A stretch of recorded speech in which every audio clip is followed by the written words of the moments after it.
ससुराल में वह पहली सुबह मुझे आज भी याद है। कितनी घबराकर मैं उठी थी, यह सोचती हुई कि कहीं देर ना हो जाए। सब न जाने मेरे बारे में क्या सोचेंगे। केवल एक रात ही तो नए घर में कटी थी और इतना सब कुछ बदल गया, जैसे आसमान में उड़ती चिड़िया को किसी ने मोती के लालच देकर पिंजरे में कैद कर लिया हो। शुरू के कुछ दिन तो यूं ही गुजर गए। एक दिन हम बाहर घूमने गए। जब हम वापस घर आए तो सासू माँ की आंखों में खुशी तो दिख रही थी, लेकिन केवल अपनी बेटे के लिए ही। मैंने सोचा कि शायद नया नया रिश्ता है, एक दूसरे को समझने में कुछ वक्त लगेगा। लेकिन समय ने जल्द ही एहसास करा दिया कि मैं यहाँ बहू हूँ, इसलिए मैं जैसा चाहूँ वैसा नहीं कर पाऊंगी। कुछ कायदा और मर्यादा है जिसका मुझे पालन करना होगा, जैसे कि धीरे धीरे बात करना, धीरे से हंसना, सबके खाने के बाद खाना खाना। यह सब आदतें मुझे अपने आप आ गई।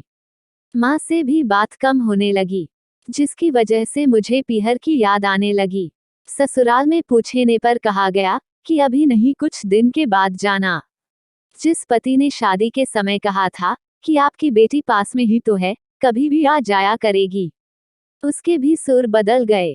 अब मुझे धीरे धीरे यह समझ में आ गया था कि शादी कोई बच्चों का खेल नहीं है। इसमें केवल घर नहीं बदलता, पूरी जिंदगी बदल जाती है। अब मैं कभी भी उठकर अपने पीहर नहीं जा सकती, यहाँ तक कि पीहर वालों को भी मुझसे मिलने के लिए पूछकर आना पड़ता है। पीहर में जोर जोर का हंसना, कभी भी कहीं भी चला जाना, रसोई में से कुछ भी उठाकर खा लेना, अपनी मर्जी का करना, यह सब यादें बनकर रह गई। अब मुझे समझ में आने लगा था कि क्यों विदाई के वक्त सभी लोग मुझे गले लगाकर रो रहे थे। असल में मुझसे दूर होने का एहसास उन्हें हो रहा था, लेकिन एक और बात थी जो उन्हें अंदर ही अंदर परेशान कर रही थी, कि अब जिस सच्चाई से मुझे इतने दिन दूर रखा गया है, वो सच्चाई मेरे सामने आने वाली थी।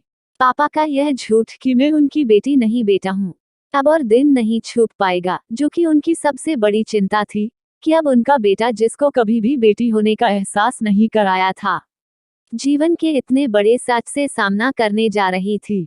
वही माँ को भी चिंता सता रही थी कि उनकी बेटी अभी तक कोई एक काम भी नहीं किया करती थी, अब वो पूरे परिवार की जिम्मेदारी कैसे उठाएगी।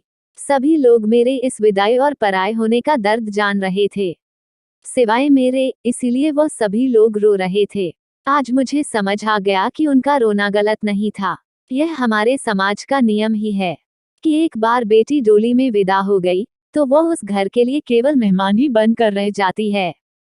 फिर कोई चाहे कितना क्यों ना कह ले कि यह घर आज भी उसी का है, सच तो यह है कि अब वह कभी भी यूं ही अपनी पीहर नहीं जा सकती।